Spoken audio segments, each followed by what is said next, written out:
Nous disons bonsoir à tous nos auditeurs qui nous écoutent du côté de la radio, Eternity Gospel Radio du côté de Limbé. Tout le plaisir est le nôtre, une fois de plus, de nous retrouver physiquement. Nous sommes physiquement présents à Limbé dans le cadre de l'émission Comprendre la parole de Dieu. Émission qui traite des sujets bien évidemment liés à l'espérance auquel le Créateur nous destine. Et nous rappelons une fois de plus que nous sommes sur 96.5 FM radio, et le sujet du jour porte sur la différence entre le premier Adam et le deuxième Adam. C'est-à-dire que le premier Adam, dont les Écritures nous disent que c'est une âme vivante, et le deuxième qui était un esprit vivifiant. Avant que nous ne rentrons dans le vif du sujet qui nous sera développé par notre frère Fabrice Niamsi, nous allons passer la parole à notre frère Dion Kep comme Namblès pour nous introduire ce moment par la prière.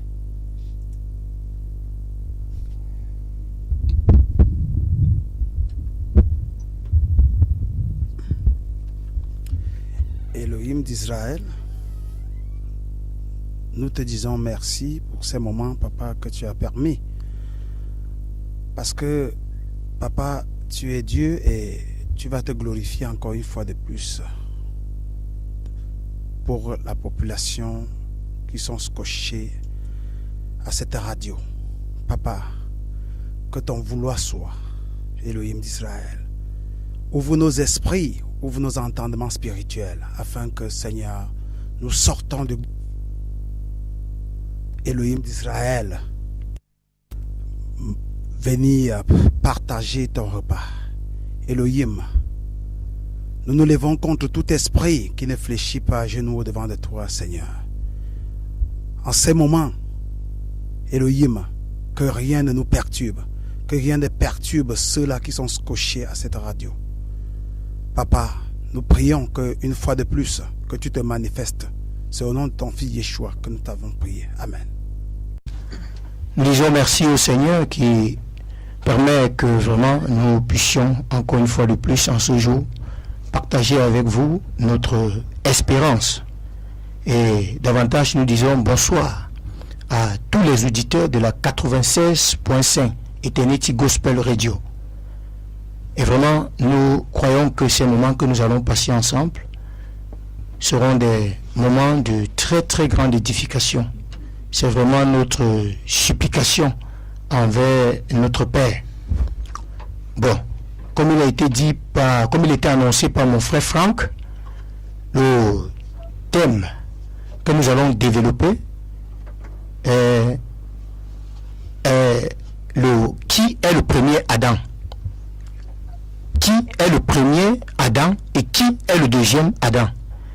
Pour développer ce thème, nous allons commencer par lire dans les Écritures, dans 1 Corinthiens 15, à partir du verset 45, dont nous allons inviter notre frère Gilles Fabrice, qui est avec nous en studio.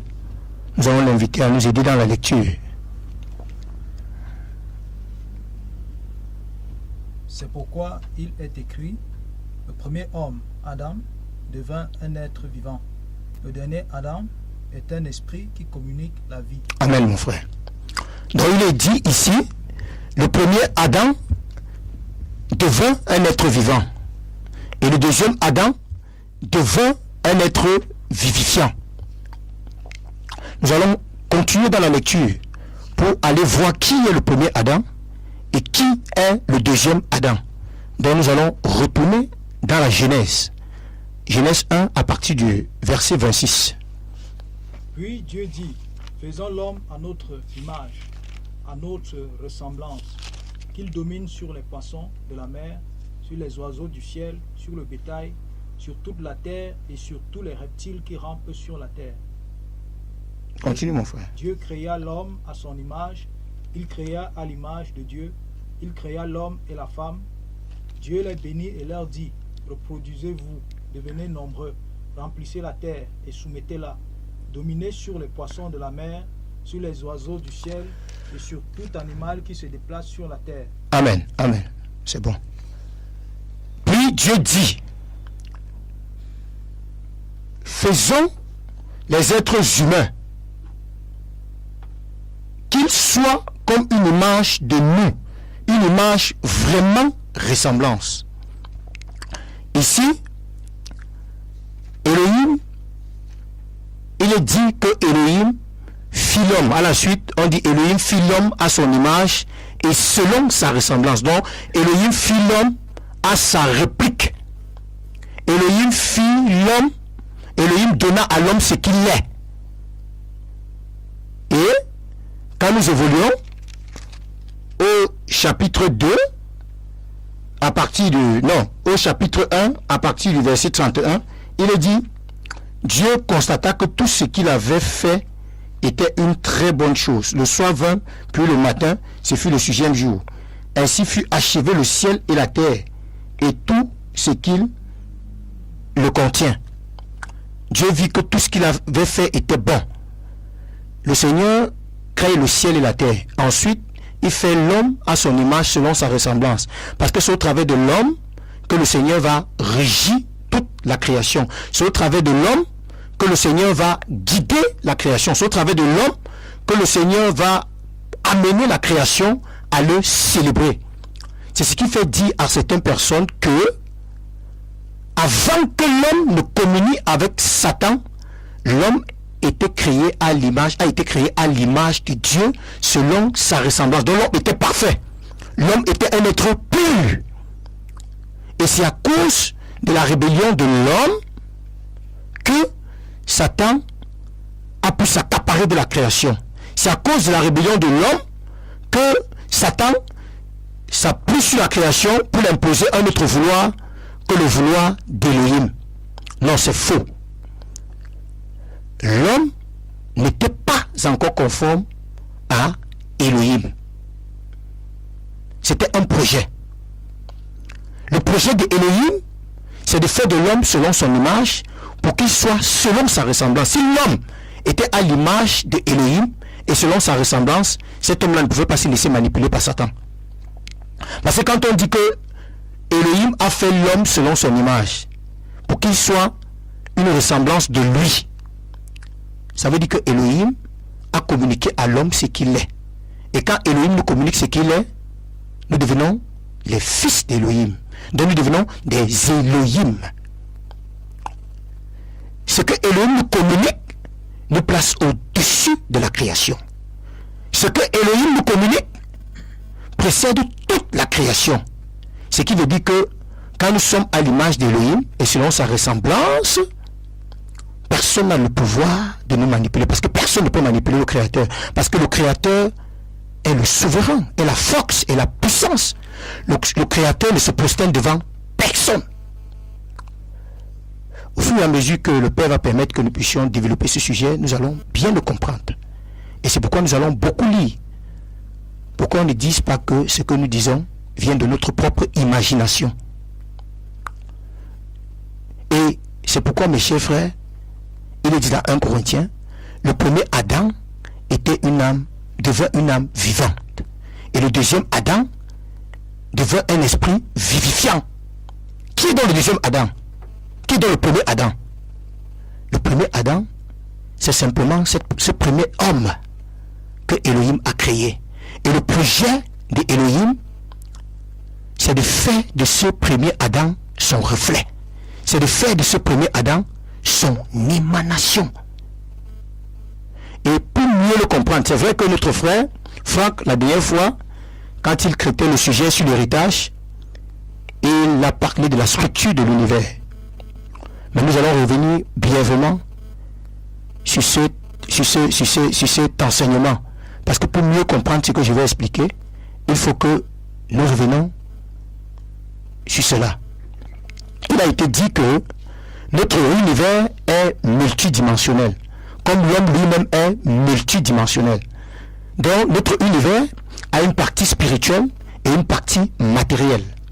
Et la partie matérielle a été appelée la sphère temps.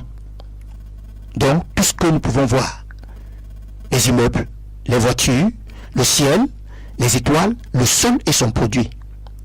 Et la partie spirituelle de l'univers a été appelée la sphère hors temps. Et il a été dit que la partie spirituelle de l'univers est considérée comme le quartier général de Satan.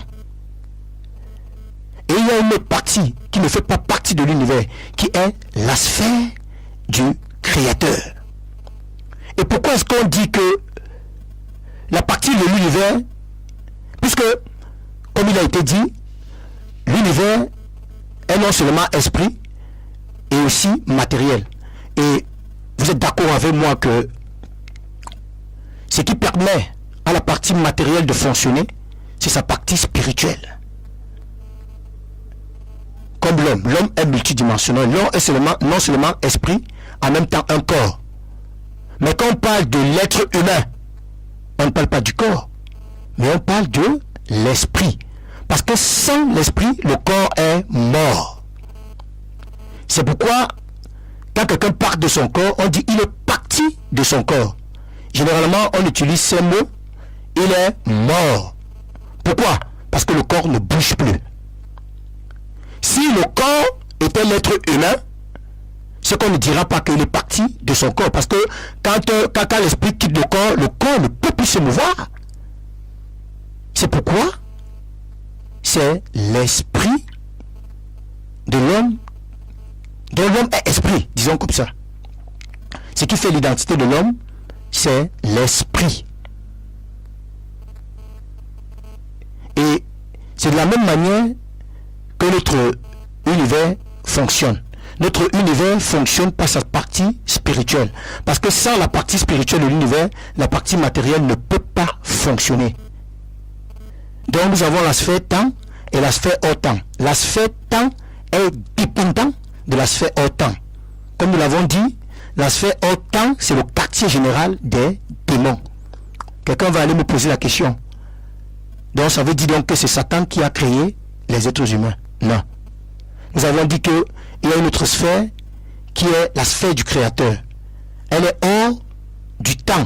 Et c'est cette sphère qui a appelé tout l'univers à l'existence. La sphère temps comme la sphère hors temps.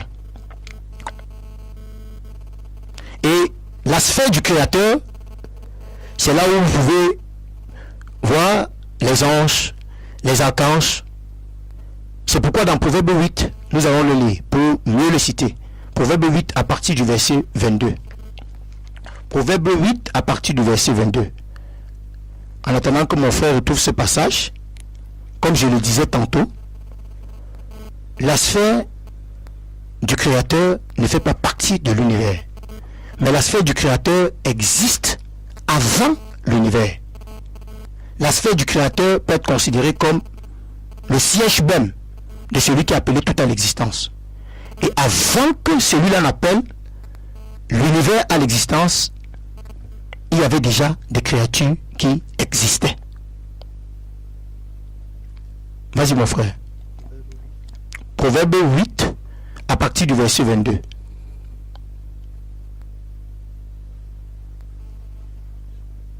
Proverbe 8 à partir du verset 22.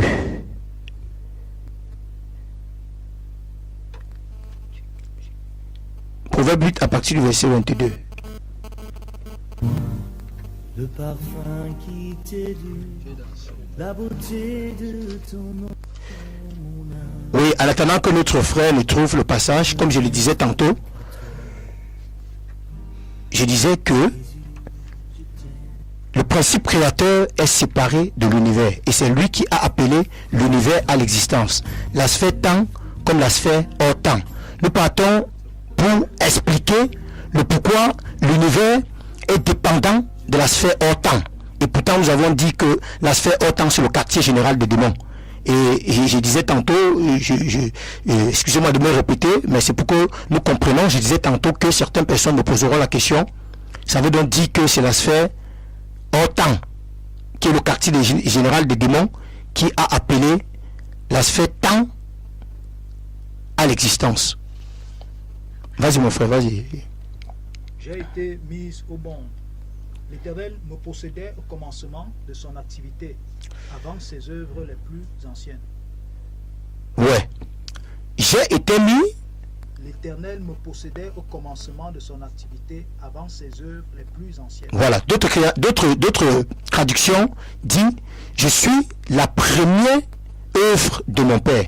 J'ai été appelé avant la fondation du monde. J'ai été appelé avant la première créature, avant la création, comment? Vas-y. L'Éternel me possédait au commencement de son activité, avant ses œuvres les plus anciennes. Avant ses œuvres les plus anciennes.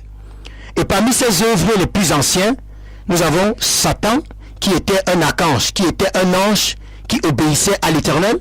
Et nous avons les démons, qui étaient des anges qui obéissaient à l'Éternel. Ils existaient déjà avant que le Créateur n'appelle l'univers à l'existence. Mais qu'est-ce qui fait en sorte que ces créatures anciennes se retrouvent dans la sphère hors-temps? Parce que quand Satan s'est rébellé contre le Créateur l'a chassé de sa sphère. Le Créateur l'a chassé de sa sphère. C'est pourquoi quand vous allez dans Genèse 1, quand le Seigneur commence à créer le ciel et la terre, on vous parle de ténèbres. On vous parle de ténèbres qui ne fait pas partie de l'univers. Parce que les ténèbres, mon frère, vas-y un peu, lis Genèse 1, à partir du premier verset, pour que je le cite mieux. Au commencement, Dieu créa le ciel et la terre. La terre n'était que chaos et vide. Il y avait des ténèbres à la surface de l'abîme. Voilà. Au commencement, Dieu créa le ciel et la terre. La terre était sans forme et vide, et l'obscurité couvrait l'océan primitif.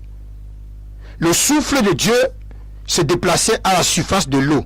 Alors Dieu dit que la lumière, c'est en ce moment que le Seigneur commence à appeler l'univers à l'existence. Mais avant que le Seigneur ne commence à appeler l'univers à l'existence, l'obscurité était déjà présente. L'obscurité était déjà présente. Et l'obscurité, c'est la symbolique de Satan. Je crois que c'est pas moi qui vous apprends cela. L'obscurité, c'est la symbolique de Satan. Avant que l'Éternel ne commence à créer l'univers, Satan était déjà là. Et il errait dans le vide. Parce qu'il n'avait plus de place auprès du Créateur. Parce qu'il s'était rébellé contre le Créateur. Et, puisque le Seigneur, il est souverain, c'est le Seigneur qui crée l'univers et pousse Satan dans l'univers, parce qu'il va se servir de Satan pour réaliser ce projet qu'il a de faire l'homme selon son image, pour qu'il soit selon sa ressemblance.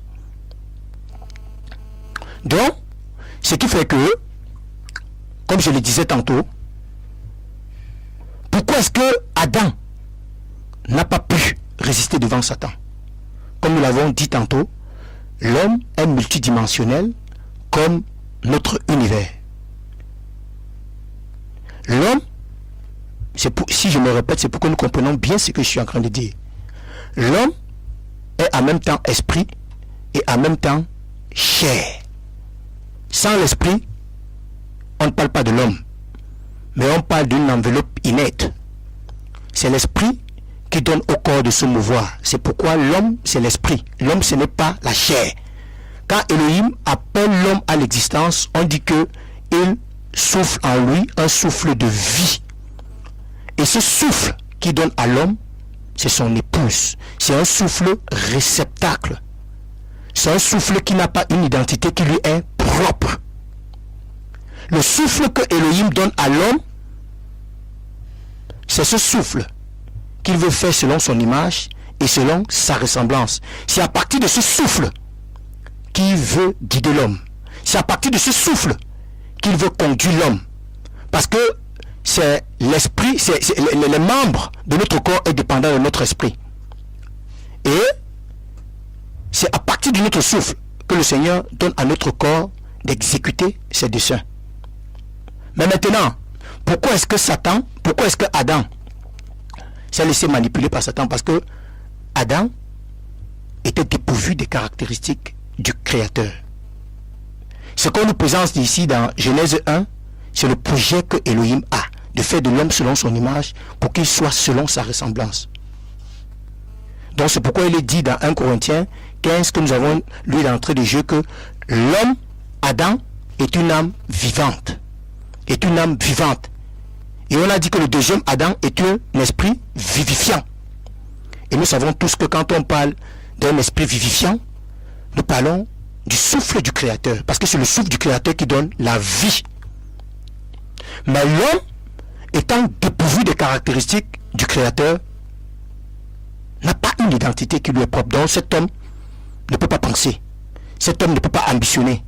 Cet homme ne peut pas aspirer. Au fait, cet homme ne peut rien faire du tout. Mais maintenant, selon les lois que le Créateur a établies, ce qui est spirituel domine sur ce qui est matériel. Satan étant un esprit, une simple créature, a le dessus sur cet homme qui est dépourvu des caractéristiques du Seigneur. Parce que l'esprit, comme je l'ai dit tantôt, que le Seigneur a donné à l'homme, c'est un esprit, c'est comme une assiette qui doit recevoir une substance. Si cette assiette ne reçoit pas de substance, elle ne peut absolument rien donner. Donc, le Seigneur n'a pas créé l'homme pour que l'homme ait une identité qui lui est propre. Il a créé l'homme pour que l'homme soit dépendant de lui. Il a créé l'homme pour que l'homme soit dépendant de lui, pour manifester son caractère au milieu de l'univers. Mais maintenant, pourquoi est-ce que le Seigneur a laissé que Satan puisse manipuler Adam? Parce que Adam, face à Satan, n'avait aucune intelligence. Adam, face à Satan, ne pouvait absolument rien. Parce que face à Satan, Satan est plus grand que lui. Et ça ne choque pas Elohim, parce que c'est dans ses projets. Il savait que l'homme ne pouvait rien contre Satan, mais ce qu'il voulait montrer à l'homme, c'est que sans moi dans l'univers, tu ne peux pas t'en sortir. Sans moi dans l'univers, tu ne peux pas t'en sortir. Je ne t'ai pas créé pour que tu sois dépendant de toi seul, mais je t'ai créé pour que tu sois dépendant de moi. Donc je voulais juste te montrer que sans moi, tu ne peux pas t'en sortir. C'est pourquoi après que Satan ait communié avec l'homme, à l'instant, Dieu, Elohim, ne condamne pas l'homme. Mais qu'est-ce qu'il fait? Il tend la main à l'homme. Il tend la main à l'homme. Hein? Il tend la main à l'homme.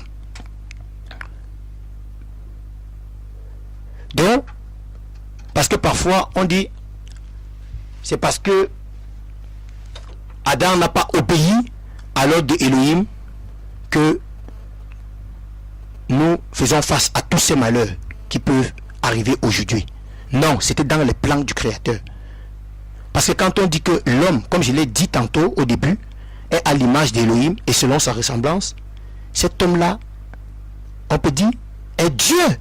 Comme il a dit dans les psaumes, j'ai dit vous êtes des dieux, mais vous mourrez comme des simples chiens. Parce que vous n'avez pas compris mon projet pour vous. Si vous comprenez mon projet pour vous, vous allez comprendre que ce que je vais vous donner, c'est ce que je suis. Et c'est ce que je suis qui peut vous donner le dessus sur Satan. Parce que ce que Elohim donne à l'homme, c'est l'esprit créateur. Et pourtant, mon frère, tu vas lire Hébreu 1. Hébreu 1. Hébreu 1, pour mieux citer pour que je puisse mieux le citer. Pendant que mon frère est en train de chercher le passage de Hébreu, Nous, verset 5. En effet, Dieu n'a jamais dit à l'un de ses anges, c'est toi qui es mon fils, à partir d'aujourd'hui, je suis ton père. Et il n'a jamais dit à propos d'un ange, je serai un père pour lui et il sera un fils pour moi. Mais au moment où Dieu allait envoyer son fils premier-né dans le monde, il a dit, les anges de Dieu doivent l'adorer. Quant aux anges, il dit, Dieu fait de ses anges des vents et de ses serviteurs des flammes de feu. Mais au sujet de son fils, il déclare, ton trône, ô Dieu, est établi pour toujours. C'est avec justice que tu gouvernes ton royaume. Donc, les anges sont des simples créatures qui sont au service du Créateur et de ses fils. C'est pourquoi, quand on dit qu'un homme est revêtu des caractéristiques du Créateur, cet homme-là devient Dieu pour tout l'univers. Cet homme-là devient Dieu pour tout l'univers, y compris les anges, les archanges, toutes ces créatures puissantes qui sont auprès de notre Elohim. C'est pourquoi quelque part dans 1 Jean, il parle là des anges qui n'ont pas corrompu leur nature comme Satan. Il est dit quelque part dans 1 Pierre que ces anges plongent leur regard dans l'héritage des fils. C'est avec convoitise qu'ils le regardent. Et c'est ce qui va nous faire parler donc du deuxième Adam. Alors on voit donc qui est le deuxième Adam, qui est cet esprit qui donne la vie. De qui est-ce que, à qui Elohim dit, faisons l'homme à notre image pour qu'il soit une ressemblance de nous. Si vous le remarquez bien en lisant, ici il utilise le pluriel, ce qui veut dire qu'il n'est pas seul. À qui est-ce qu'il dit, faisons l'homme à notre image pour qu'il soit une ressemblance de nous. Nous allons le voir. Nous allons retourner dans Proverbe 8. Mais mon frère, je propose que tu lis dans cette version. Nous allons retourner dans Proverbe 8 à partir du verset 22. Proverbe 8, nous partons là pour voir qui est le deuxième Adam.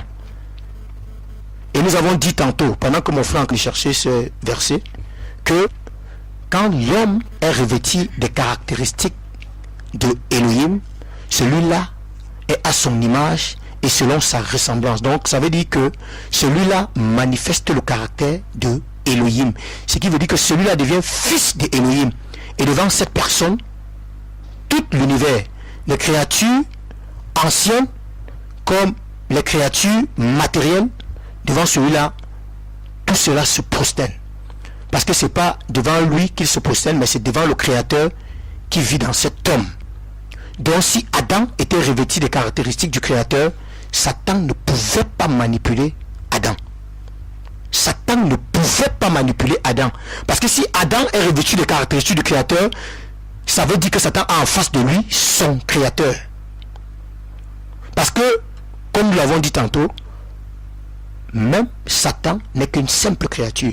C'est Elohim qui a appelé Satan à l'existence. Donc si nous disons que l'homme était revêtu des caractéristiques de Elohim, ça veut dire que nous disons que entre Elohim et Satan, il y a un rapport de force. Ça veut même dire que nous disons que Satan peut séduire Elohim. Satan peut séduire son créateur. Mais là vraiment c'est un peu blasphème. Ceux qui pensent comme ça, vraiment, excusez-moi de le dire, sont inspirés par des démons. Sont inspirés par des démons. Allons donc voir qui est le deuxième Adam. Proverbe 8, verset 22. Le Seigneur m'a conçu il y a très longtemps, comme la première de ses œuvres, avant toutes les autres. J'ai été établi dès le début des temps, avant même que le monde existe. Quand je suis né, il n'y avait pas d'océan. Amen. Continue mon frère. J'ai été établi dès le début des temps. Excuse-moi mon frère, est-ce que tu peux recommencer à partir du verset 22? Le Seigneur m'a conçu il y a très longtemps, comme la première de ses œuvres. Arrête un peu là mon frère, tu vas continuer. Le Seigneur m'a conçu il y a très longtemps, comme la première de ses œuvres. Continue mon frère. Avant toutes les autres, j'ai été établi dès le début des temps, avant même que le monde existe.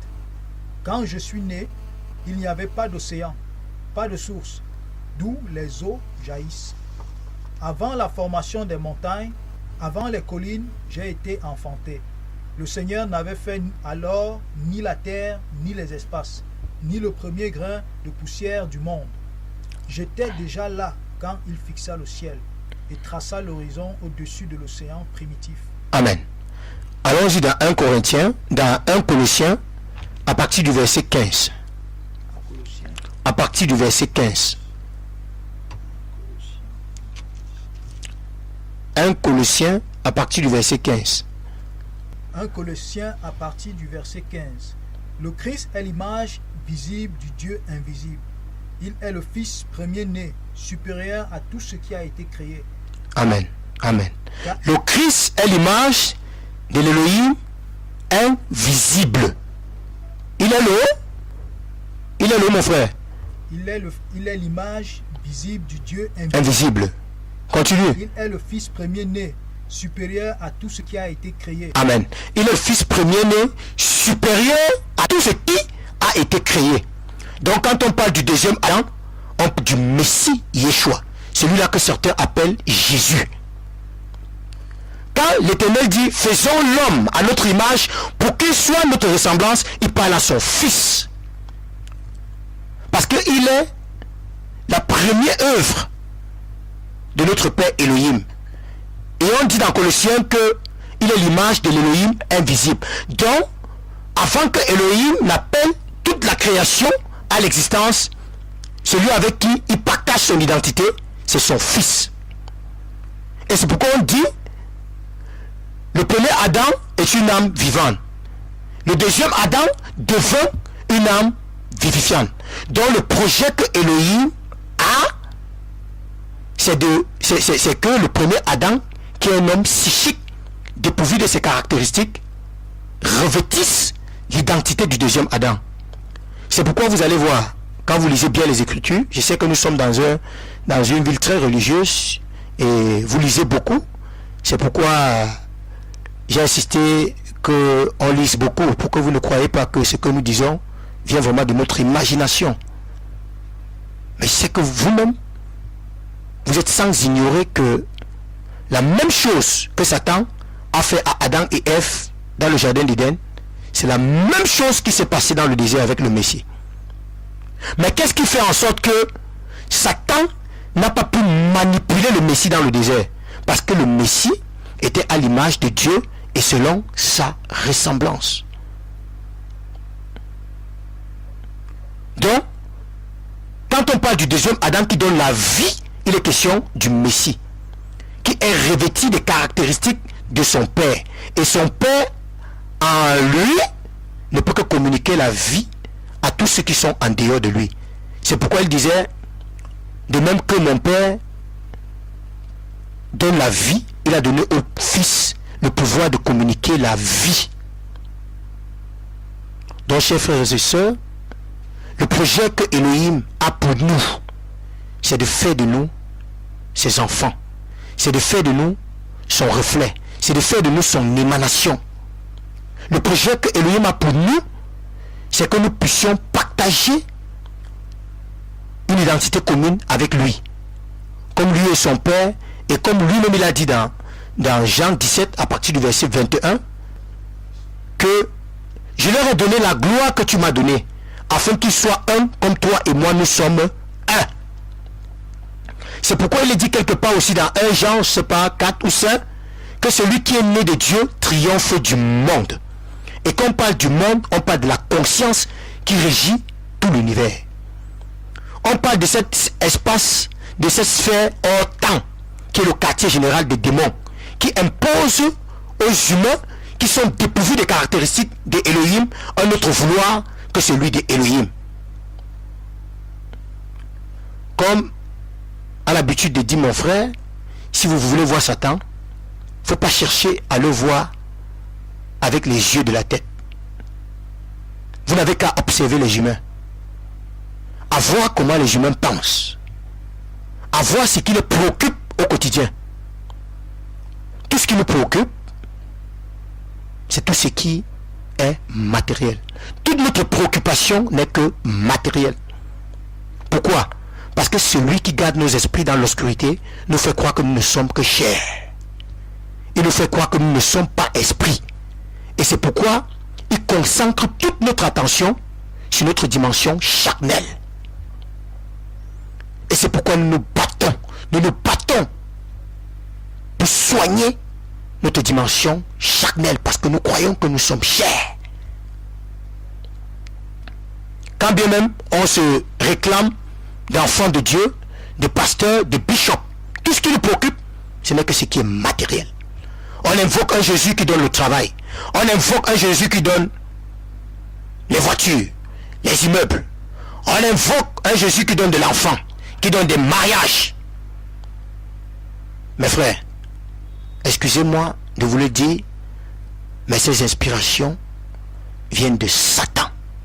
Parce que ce que le Seigneur veut que nous comprenions, c'est que nous sommes des esprits réceptacles, qui doivent épousser son identité pour être son reflet au milieu de l'univers. Le Seigneur nous communique ce qu'il est à nos esprits. Et nos esprits, par notre âme, donnent à notre corps de l'exécuter.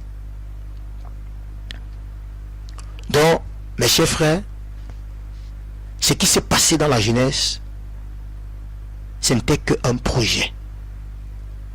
C'est pourquoi, quand vous vous souvenez du sacrifice de Abel et de Caïn. Quand Caïn va déposer son sacrifice sur l'autel, Elohim va rejeter son sacrifice.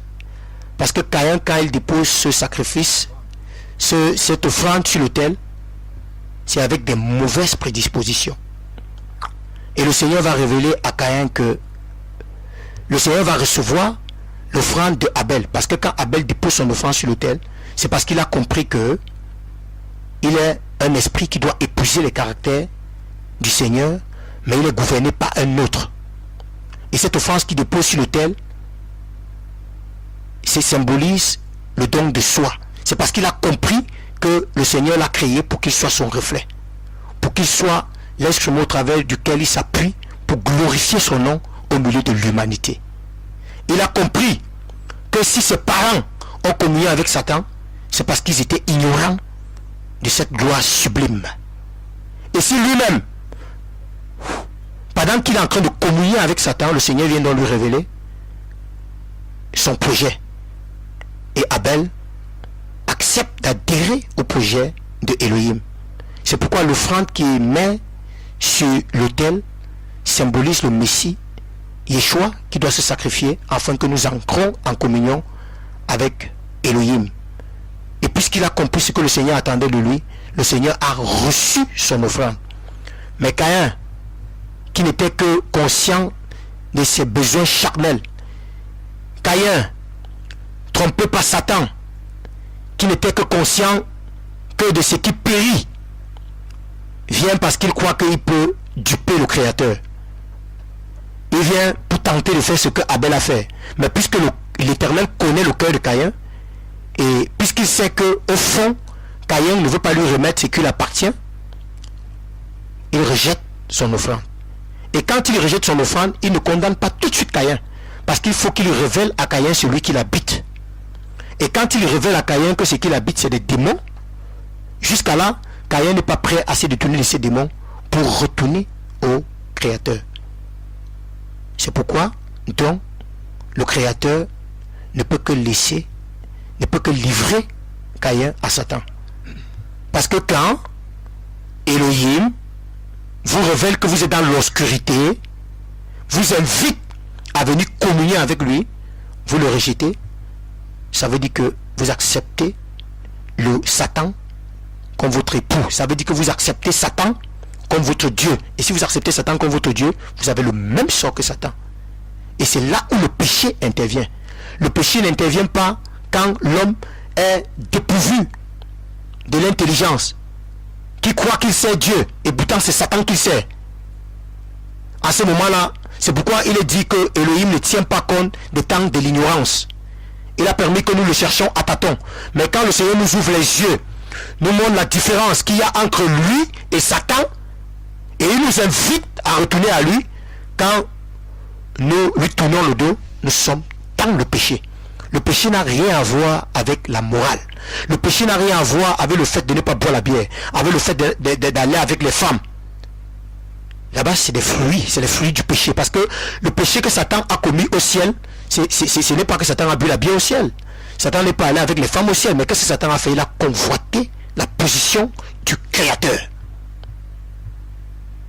Et c'est ce qu'il nous a communiqué. C'est pourquoi tout le monde veut se valoriser. Tout le monde se bat au quotidien pour être plus apprécié que son prochain. C'est dans cette obscurité profonde que le Seigneur vient nous sortir. Mais Satan nous a fait croire que ce dont nous avons besoin, c'est des éléments matériels. Et pourtant, quand nous lisons les Écritures, quand nous regardons l'attitude de notre maître dans le désert, Satan l'a proposé tout ce qui était matériel. Les maisons, les voitures, tout ce que vous connaissez. Mais quelle a été la réaction du Messie? Puisque le Messie savait que l'homme est esprit. Et que l'héritage de l'homme, c'est l'esprit du Créateur. Le Messie savait que s'il entre en communion avec le Créateur, ce n'est pas à lui de courir après les éléments matériels. Mais c'est les éléments matériels qui doivent courir après lui pour accomplir les desseins du Créateur. Parce que Satan n'a rien créé. Satan, c'est un imposteur.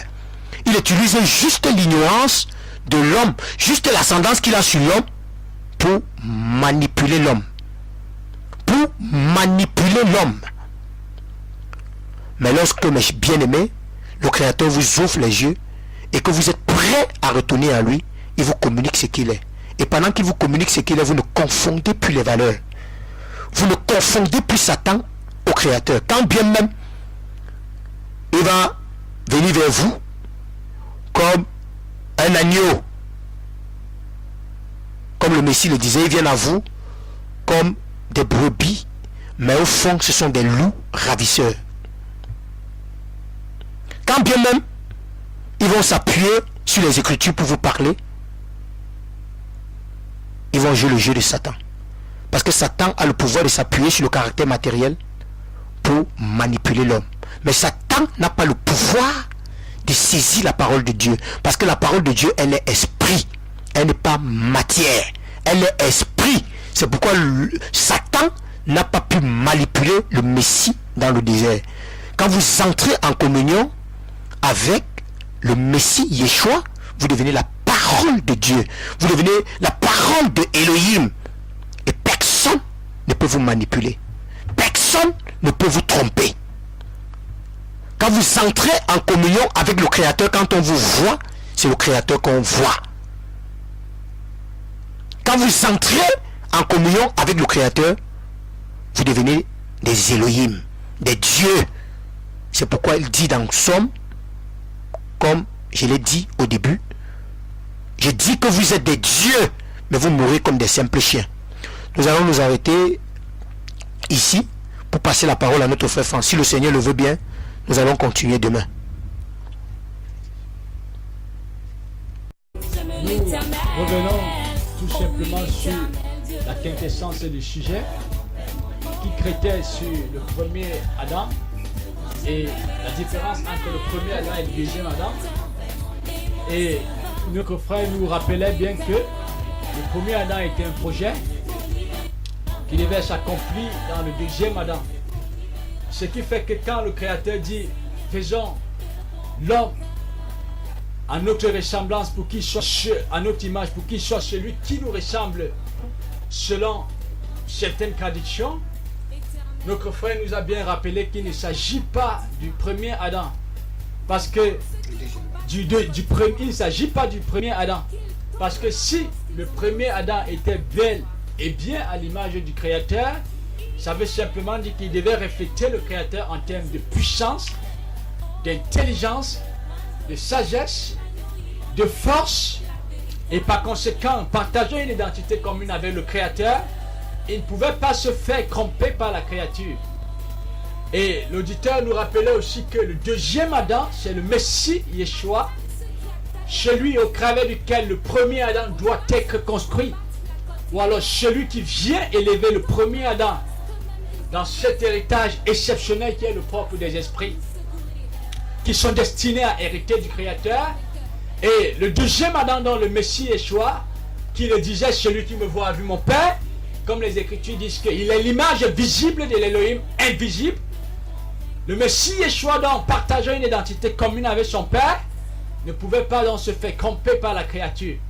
C'est la raison pour laquelle vous voyez que dans le désert, Satan qui va vouloir employer les mêmes techniques qui ont été faites à Adam dans le livre de la Genèse, voulant manipuler le Messie, se servant même des éléments de la création, mais Satan va se retrouver manipulé par le Messie, voulant contrôler le Messie, mais il va se retrouver avec contrôler le Messie, parce qu'il a affaire ici, on peut dire à son créateur, le Messie, la parole vivante, celle par laquelle le créateur appelle toutes choses à l'existence. Mais ce qui est important de comprendre, c'est que notre éditeur voulait véritablement nous donner, notre orateur voulait nous donner, véritablement nous donner de considérer qu'un éveil soit suscité en nous quant à ce qui concerne l'héritage auquel notre créateur nous destine.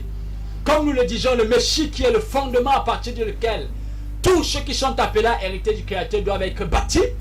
Ça veut dire simplement que les enfants de Dieu, ou alors les fils du Créateur, ou les pasteurs, les apôtres, les véritables, sont des esprits vivifiants dans le Messie. C'est-à-dire des esprits au travers desquels on ne découvre aucun vice de mal. Des esprits, donc, quand on les voit, comme le Messie disait, celui qui me voit a vu mon Père, lui qui est l'homme à la réplique du Créateur, le Créateur est mis en évidence, c'est-à-dire la personnalité du Créateur. Ce ne sont pas des tombeaux blanchis, qui se cachent derrière les soutanes, qui se cachent derrière les communautaires, qui se cachent derrière les vestes, derrière tout ce que vous connaissez, se réclamant de passer à peau. Non, ce sont des esprits vivifiants, c'est-à-dire des instruments au travers duquel Elohim communique la vie. Comme le Messie disait, comme le Père communique la vie, il a donné le pouvoir à ses fils de communiquer la vie. Nous vous remercions pour votre attention. Bien évidemment, à la fin de notre émission, si vous avez été trop attentif, assez attentif, vous allez remarquer que dans le studio, nous n'étions pas seuls. Donc, ce qui fait que nous passerons la parole. Nous commencerons par le frère Blaise, qui devrait saluer les auditeurs du côté de la 96.5 Internet Gospel Radio. Oui, bonsoir à tous les auditeurs de la 96.5. Je suis le frère Blaise. Nous sommes là vraiment pour essayer de vous faire comprendre un certain nombre de choses. C'est concernant notre Père Elohim. Merci beaucoup pour votre attention et merci à tous. Nous passerons également la parole à notre frère Gilles Fabrice qui nous a aidés dans la lecture. Bonsoir à nos auditeurs de la 96.5 Eternity Gospel Radio. Je suis le frère Gilles Fabrice et comme le frère Blaise l'a dit, nous sommes là pour partager notre espérance dans le Messie, le Mashiach, lui par qui le Père veut nous communiquer son être, pour nous faire sortir des tombeaux, pour nous faire sortir des cabinets, des caniveaux, et pour nous faire rentrer dans notre héritage. Que le Seigneur vous bénisse.